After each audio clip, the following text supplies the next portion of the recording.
ತುಂಬಾ ಖುಷಿ ಆಗ್ತಾ ಇದೆ. ದರ್ಶನ ಮಾಡೋದು ಅಂದ್ರೆ ನಾವು ಬರೋದು ಅಷ್ಟು ದೂರದಿಂದ ದೇವ್ರು ನೋಡ್ಬೇಕು, ದರ್ಶನ ಮಾಡ್ಬೇಕಂತ. ಒಂದ್ಸಲ ದರ್ಶನ ಮಾಡಿದ್ರೆ ತುಂಬಾ ಸಮಾಧಾನ ಅನ್ಸುತ್ತೆ. ಬಂದಿದ್ದಕ್ಕೆ ಚೆನ್ನಾಗಿದೆ. ಪ್ರತಿ ವರ್ಷ ಬರ್ತೀನಿ, ಒಂದ್ ವರ್ಷನೂ ಮಿಸ್ ಮಾಡಿದ್ದೇ ಇಲ್ಲ. ಆರಾಧನೆ ಅಂದ್ರೆ ಪ್ರತಿ ವರ್ಷ ಮಂತ್ರಾಲಯಲ್ಲೇ ಇರ್ತೀವಿ ನಾವು.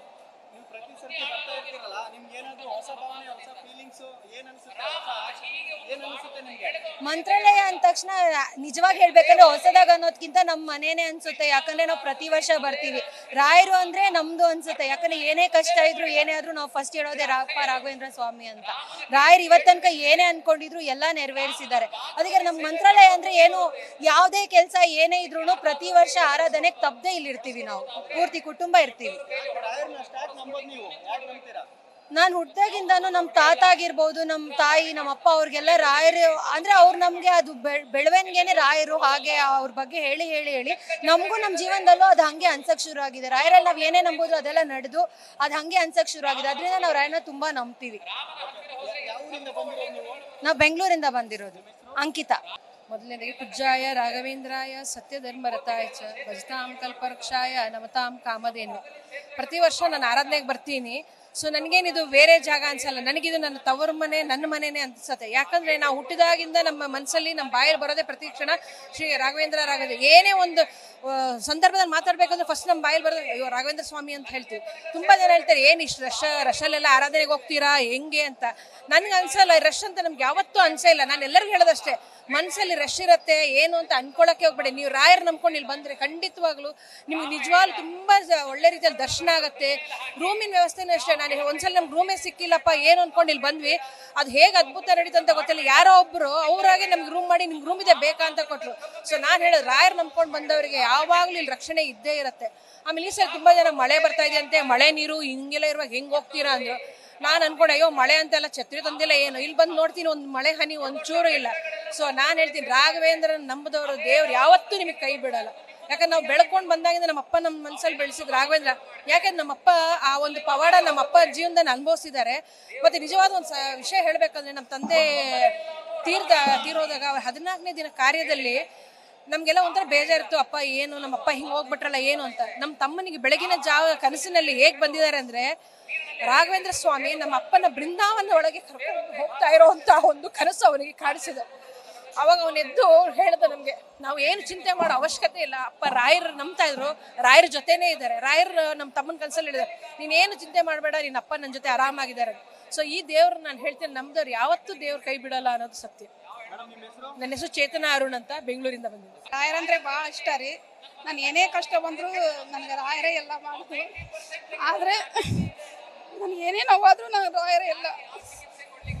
ನಾನು ತಂದೆ ತಾಯಿ ಅಷ್ಟು ಜೀವ ಮಾಡ್ತಾರೆ. ನಾನು ಏನೇ ಕಷ್ಟ ಬಂದ್ರು, ನಾನು ಮಕ್ಕೊಂಡ್ರು ನನ್ನ ಸೌರಿ ಹೋಗ್ತಾರ, ನನಗೆಲ್ಲ ಪ್ರತಿ ತಕ್ಷಣ ನಾನು ರಾಯರ್ ಬಂದೋಗಿದ್ದಾರೆ. ರಾಯರ ದರ್ಶನನೂ ಆಗಿದೆ ನನಗೆ.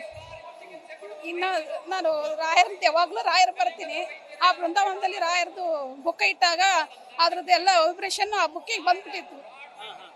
ನಾನು ಬರ್ತಾ ಬರ್ತಾ ಬರ್ತಾ ನಮ್ಮ ವೈಬ್ರೇಷನ್ ಎಲ್ಲ ನನ್ನ ಕಡೆ ಮೈಯೆಲ್ಲ ಹರಡಿತ್ತು.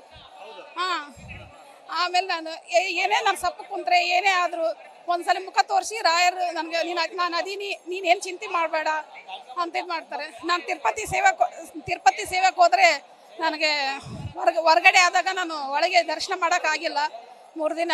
ನಾನು ಹತ್ಕೊಂಡು ಕುಂತಾಗ ಒಬ್ರು ವಿಡಿಯೋ ಕಾಲ್ ಮಾಡಿ ರಾಯರ್ದು ಸನ್ನಿಧಿ ತೋರಿಸಿದ್ರು. ಆಮೇಲೆ ನನಗೆ ಯಾಕೆ ಹಿಂಗೆ ಮಾಡ್ದು, ನಾನೇನು ಅನ್ಲಕ್ಕಿನ, ನಾನು ಯಾಕೆ ದೇವ್ರು ನೋಡಬಾರ್ದು ಅಂತಂದಾಗ 4-5 ದಿನ ಆದಮೇಲೆ ಅವರೇ ತಿರುಪತಿ ವೆಂಕಟರಮಣ ಮುಂದೆ ನನಗೆ ದೊಬ್ಬಕ್ಕೆ ಕೊಟ್ಟಿದ್ರು. ಅಷ್ಟೆಲ್ಲ ರಾಯರು ನನಗೆ ಭಾಳ ಪ್ರೀತಿ ಮಾಡ್ತಾರೆ. ನಾನು ಏನೇ ಕಷ್ಟ ಬಂದರು ಏನೇ ನೋವು ಬಂದರು ಎಲ್ಲ ನನಗೆ ಅವರೇ, ತಂದೆ ತಾಯಿ ಬಳಗ ಎಲ್ಲ. ಯಾರೇ ಕೆಟ್ಟದಾಗಿ ನನ್ನ ಏನು ಟಚ್ ಮಾಡಕ್ಕೆ ಬಂದರು ಅವ್ರಿಗೆ ಅನುಭವ ಆಗೇ ಆಗಿರ್ತದೆ. ನನಗೆ ರಾಯರಂದ್ರೆ ಭಾಳ ಇಷ್ಟ. ಆದ್ರೂ ನೋವು ಆದ್ರದ್ದು ನಾನು ಏನೇ ಕಷ್ಟ ಏನೇ ಬಂದರೂ ಅಷ್ಟು ಸಮಾಧಾನ ಮಾಡ್ತಾರೆ. ಅದನ್ನು ತಡ್ಕೊಂಬಕ್ಕಾಗಲ್ತು. ನನಗೆ ತಂದೆ ತಾಯಿ ಎಲ್ಲ ಅವರೇ. ನನಗೆ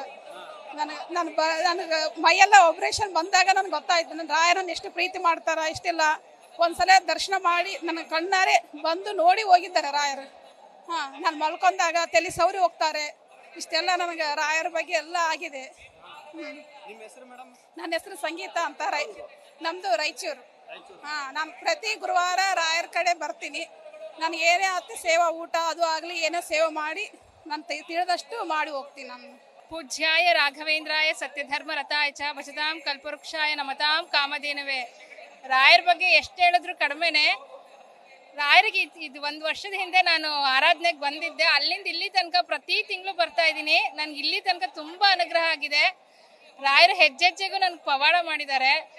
ಅದರಲ್ಲಿ ಹೇಳೋಕ್ಕೆ ಅಸಾಧ್ಯವಾದ ಪವಾಡಗಳು ಇದೆ. ನನ್ನ ಮಗನ ವಿಷಯದಲ್ಲಾಗಿದೆ, ನನ್ನ ಫ್ಯಾಮಿಲಿ ವಿಷಯದಲ್ಲಾಗಿದೆ, ಮುಖ್ಯವಾಗಿ ನನ್ನ ವಾರ್ಗಿತಿ ವಿಷಯದಲ್ಲೂ ಆಗಿದೆ. ಅವ್ರ ಯಜಮಾನ್ರ ಕೆಲಸನೇ ಇರಲಿಲ್ಲ. ಅವಳು ತುಂಬ ಅಳ್ತಾ ಇದ್ಲು ಕೆಲಸ ಆಗಲಿ ಅಂತ. ಅವಳು 3 ತಿಂಗಳು ಮಂತ್ರಾಲಯಕ್ಕೆ ಹೋಗಿ ಬಂದು ನೆಕ್ಸ್ಟ್ ತಿಂಗಳಲ್ಲೇ ಅವ್ರ ಕೆಲಸ ಆಯಿತು. ಈ ವರ್ಷ ಅವರು ಆರಾಧನೆ ಬರಂಗಾಗಿದೆ.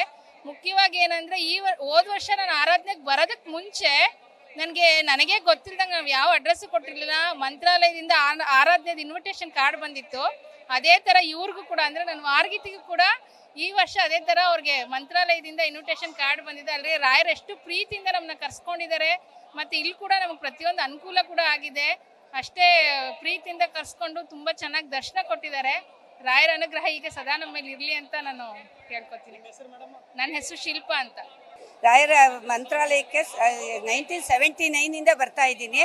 ನಾನು ರಾಯರ ಭಕ್ತಳು. ನನ್ನ ಮೊದಲಿಂದನೂ ನನಗೆ ರಾಯರಂದರೆ ತುಂಬ ಇಷ್ಟ. ಹಾಗಾಗಿ ನಾವು ಪ್ರತಿ ವರ್ಷ ಬರ್ತಾ ಇದ್ವಿ. ಆಮೇಲೆ ನಮಗೆ ಸ್ವಲ್ಪ ರೂಮಿನ ಪ್ರಾಬ್ಲಮ್ ಆಗ್ತಾ ಇತ್ತು. ಅವಾಗ ನಾವೇನು ಮಾಡಿದ್ವಿ, ಬರೋಕ್ಕಾಗ್ತಿರ್ಲಿಲ್ಲ. ಆಮೇಲೆ ಸ್ವಲ್ಪ ಆಫೀಸ್ ಕೆಲಸ ಇದರಿಂದ ಬರೋಕ್ಕಾಗ್ತಿದ್ವಿ. ಈಗ 3 ವರ್ಷದಿಂದ ನಾವು ಇಲ್ಲಿ ಡೋನರ್ ಆಗಿರೋದ್ರಿಂದ ನಮಗೆ ಇಲ್ಲಿ ರೂಮ್ ಚೆನ್ನಾಗಿ ಸಿಗ್ತಾ ಇದೆ ಅಲ್ವಾ. ಅದರಿಂದ ನಾನು ನನ್ನ ಫ್ರೆಂಡ್ಸು ಎಲ್ಲರನ್ನೂ ಕರ್ಕೊಂಡು ಇಲ್ಲಿಗೆ ಬರ್ತಾ ಇದ್ದೀನಿ. ರಾಯರನ್ನ ನಾವು ಯಾವುದಕ್ಕೆ ನೆನೆಸ್ತೀವೋ ನಮ್ಗೆ ತುಂಬ ಒಳ್ಳೆಯದಾಗಿದೆ. ನನಗೆ ಯಾವಾಗಲೂ ಏನಾದ್ರು ನಂಗೆ ನೋವಾದರೆ ರಾಯರ ನೆನೆಸ್ತೀನಿ. ಅದರಿಂದ ನಂಗೆ ತುಂಬ ಅದ್ರ ಬಗ್ಗೆ ಫಲ ಸಿಕ್ಕಿದೆ. ನನ್ನ ಫ್ರೆಂಡ್ಸ್ಗಳಿಗೂ ಹೇಳ್ತೀನಿ. ಮತ್ತು ಯಾರಿಗೆ ಕಷ್ಟ ಆದರೂ ಮನೆಯಲ್ಲಿ ತುಪ್ಪದ ದೀಪ ಹಚ್ಚಿದ್ರೆ ಅದರಿಂದ ಫಲ ಸಿಕ್ಕೇ ಸಿಗುತ್ತೆ. ತುಂಬ ರಾಯರ ಭಕ್ತ ಇದ್ದೀನಿ ನಾನು. ಜೊತೆಗೆ ಎಲ್ಲರೂ ಕರ್ಕೊಂಬರ್ತೀನಿ. ಮತ್ತು ಎಲ್ಲರೂ ನನ್ನಿಂದ ರಾಯರ ದರ್ಶನ ಮಾಡೋ ಯೋಗ ಸಿಕ್ಕಿದೆ. ರಾಯರಿಗೆ ಎಷ್ಟು ಧನ್ಯವಾದ ಹೇಳಿದ್ರು ಸಾಲದು. ಮತ್ತು ಯಾರಿಗೆ ಏನೇ ನೋವಾದ್ರೂ ನಾನು ಪ್ರಾರ್ಥನೆ ಮಾಡ್ತೀನಿ. ಆವಾಗ ನನಗೆ ಒಂಥರ ಮನಸ್ಸಿಗೆ ಸಿಗುತ್ತೆ, ನೆಮ್ಮದಿ ಸಿಗುತ್ತೆ. ತುಂಬ ಇಷ್ಟ ಆಗುತ್ತೆ ನನಗೆ ರಾಯರಿಗೆ ಬರೋದು. ಈಗ ಪ್ರತಿ 3 ವರ್ಷದಿಂದ ಬರ್ತಾಯಿದ್ವಿ. ಆರಾಧನೆ ಟೈಮಲ್ಲಿ 3 ದಿನ ಇಲ್ಲಿ ಸೇವೆ ಮಾಡಿನೇ ಹೋಗ್ತೀವಿ. ಹೋದ್ಮೇಲೆ ನಮ್ಗೊಂಥರ ಮನಸ್ಸಿಗೆ ನೆಮ್ಮದಿ ಸಿಕ್ಕಿದೆ.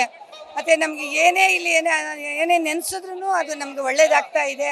ಎಲ್ಲರೂ ಈ ಆರಾಧನೆ ಟೈಮಲ್ಲಿ ಬಂದು ರಾಯರ ದರ್ಶನ ಮಾಡಿ ಸೇವೆ ಮಾಡಲಿ ಅನ್ನೋದೇ ನನ್ನ ಉದ್ದೇಶ. ತುಂಬ ಖುಷಿ ಆಗುತ್ತೆ.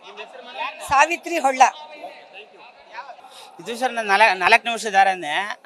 2021ರಿಂದ ಬರ್ತಿದ್ದೇನೆ ದರ್ಶನಕ್ಕೆ. ಪ್ರತಿ ತಿಂಗಳು ಬರ್ತೀನಿ ಸರ್. ನಮ್ಮದು ಚಿತ್ರದುರ್ಗ ಡಿಸ್ಟಿಕ್ಕು, ಚಳ್ಳಕೆರೆ ತಾಲೂಕು. ರಾಯರ ಬಗ್ಗೆ ಹೇಳ್ಬೇಕಂದ್ರೆ ಬೆಟ್ಟದಷ್ಟೇ ಇದೆ ಸರ್. ಅವರು ನಂಬೇಕು ಸರ್. ವಿಶ್ವಾಸ ಫಲದಾಯಕ ಅಂತ ಸ್ಯಾನ್ಸ್ಕ್ರಿಟಲ್ಲಿದೆ. ಎಷ್ಟು ವಿಶ್ವಾಸ ಇರುತ್ತೆ ಅಷ್ಟು ಫಲ ಬರುತ್ತೆ. ಅಂದರೆ ಎಷ್ಟು ಬಿಲೀಫ್ ಅಷ್ಟು ರಿಸಲ್ಟ್ ಬರುತ್ತೆ. ಒಂದೇ ಮಾತಾಡಿ ಹೇಳ್ಬೇಕಂದ್ರೆ ಸರ್, ರಾಯರ ಹತ್ರ ನಂಬಿಕೆ, ಪ್ರೀತಿ, ಭಕ್ತಿ 3 ಮುಖ್ಯ.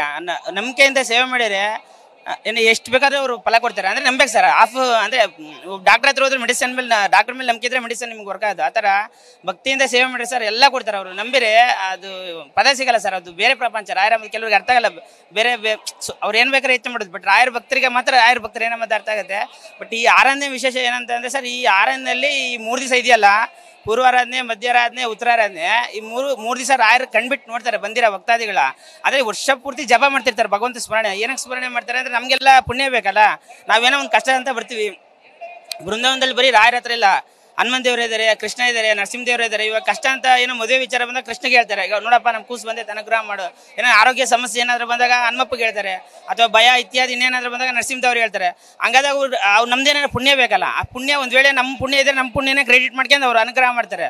ಒಂದು ವೇಳೆ ಪುಣ್ಯ ಇಲ್ಲಾಂದ್ರೆ ಅವ್ರ ಪುಣ್ಯ 350 ವರ್ಷ ದಟ್ಟಿ ಜಪ ಮಾಡಿರಲ್ಲ, ಆ ಪುಣ್ಯದ ರಾಶಿನ ಇನ್ನೂ ಕರಗಿಲ್ಲ ಅಂತ. ಆ ಪುಣ್ಯ ನಮಗೆ ಕೊಟ್ಟು ಅವರು ಅದೇ ಇನ್ಸ್ಟೆಂಟಾಗಿ ಅನುಗ್ರಹ ಮಾಡ್ತಾರೆ. ಇನ್ಸ್ಟೆಂಟಾಗಿ ಅನುಗ್ರಹ ಮಾಡಿರೋ ಗುರುಗಳು ಅಂದರೆ ಆ ಜಗತ್ತಲ್ಲಿ ರಾಯರು ಮಾತ್ರ ಸರ್. ತುಂಬ ಇದೆ ಸರ್, ಏನು ಬೇಕಾದ್ರೂ ಹೇಳ್ಬೋದು. ನನ್ನ ಹೆಸರು ತಿಪ್ಪೇಶ್ ಸರ್. ನನ್ನ ಹೆಸರು ಸುಧೀಂದ್ರ ಅಂತ.